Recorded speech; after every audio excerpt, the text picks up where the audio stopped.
Think of Bruce Dern and Alfalfa of the Little Rascals. Think of those things. That's important. Cartoons and Bruce Dern. He wasn't Max Headroom. He was actually in a movie called Wait Until You See the Light. You know what the light is? The cameras. The cameras. Remember what Bruce Dern was in? He was a naval aviator captured in Vietnam in a POW camp. Came out of the POW camp, was on disability, went to the VA to explore his angst. And then what happened then? Well, he got in connection with a Palestinian or otherwise Arab controller. He said, let's build a bomb and let's attach it to the blimp. When it goes over top the stadium, we could blow it off and kill a whole bunch of people all at once. Isn't that sweet? Bruce Dern said, yeah, that's great, let's do it. So they contrived, they built they built a boat. The boat was similar to the carriage underneath the blimp, Goodyear blimp. And then, of course,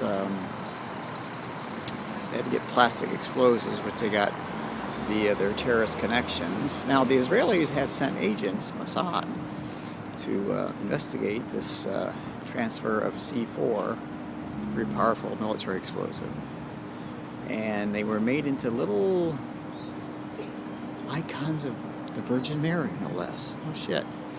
But anyway, they could be molded, put into this shape of a really, really big boat.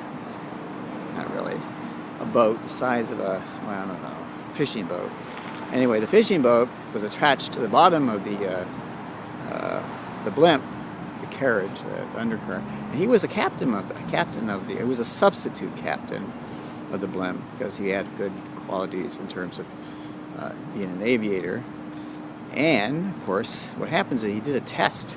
He went to a barn and he set off, it looked like a camera. It looked just like a camera, like a really big, beautiful camera.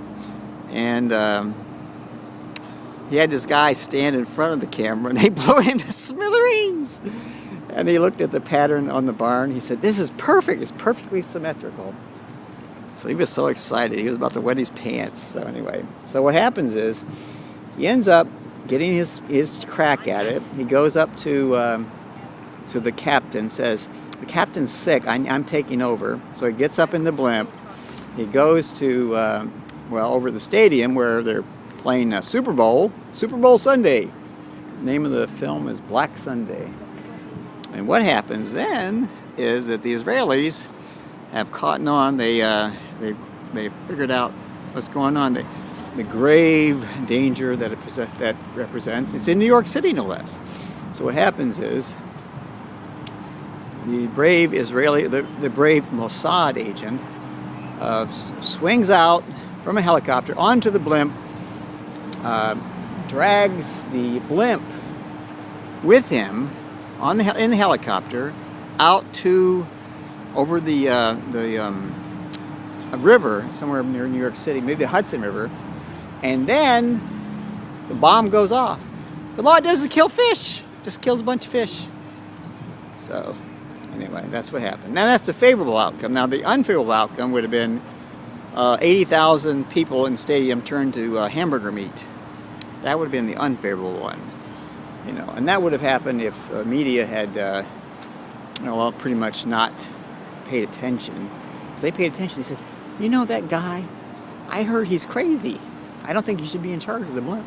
So they notified the New York Police Department, who notified the Secret Service, who notified